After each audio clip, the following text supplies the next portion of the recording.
Okay, yeah, I want to talk a little bit more about shooting techniques that work for me. So, so this is a W&C Scott. You can see it's got quite a bit more drop than most of the guns I've shown you.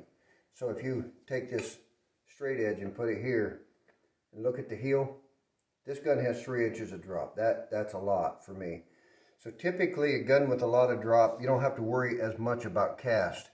Now this gun is cast off about 1/8 of an inch, and I can shoot it, but I don't shoot it terribly well because I'm left-handed. So I have to really kind of concentrate. I have to remember I'm shooting this gun. It's got some engraving. It's got Damascus barrels, 28-inch barrels, 1/4 and 1/2, which in our country we'd call improved and modified. It's a great shooter. Shoots 2.5-inch cartridges. But think about it when you're shooting a pheasant. A pheasant's one of the most extreme because they're a really long bird. They got a really long tail. And a lot of people just kind of get focused on shooting the bird and they'll always miss. You got to shoot a pheasant in the front end. You got to shoot him in the head and breast, head and neck. Same with a goose or a duck. So you're not shooting at the bird. You're shooting at the head and neck of that bird. So one of the things that works the best on a pheasant for me, especially shooting birds that are like driven, where they're kind of really high, and if you start behind them, swing through, the tail gets you on a line, and that's what I want to talk about here, is getting on a line. So you see in my studio here, there's a distinct line at the back there where the top of the wall is, and then it turns and it goes up at an angle. And then it comes back down at an angle, which you can't see all of that, I understand. But I want to demonstrate how I practice. So practice mounting your gun like this. You see people that mount guns like this, they don't know what they're doing. They go like the barrels like that. Don't do that. That's a terrible way to mount a gun. Go straight out.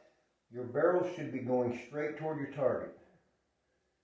And then practice staying on a line with your gun. And if you use snap caps, it's okay to click on it, to snap on it. But what I want to show you is when you go to turn the corner, bring your gun over so that your gun is flat with the line that you're on. With doubles, your sight plane is pretty wide and you can cover up your target really easy. And for me, and I know there's guys that argue with this, but for me, to be successful in them crossing shots, it's important for me to tip my gun so that my gun is flat with the line that I'm trying to follow. Whether it's at a 45, any direction or whatever.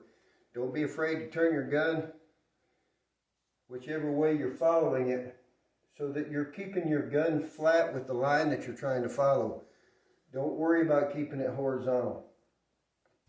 And you're going to be a lot better shot.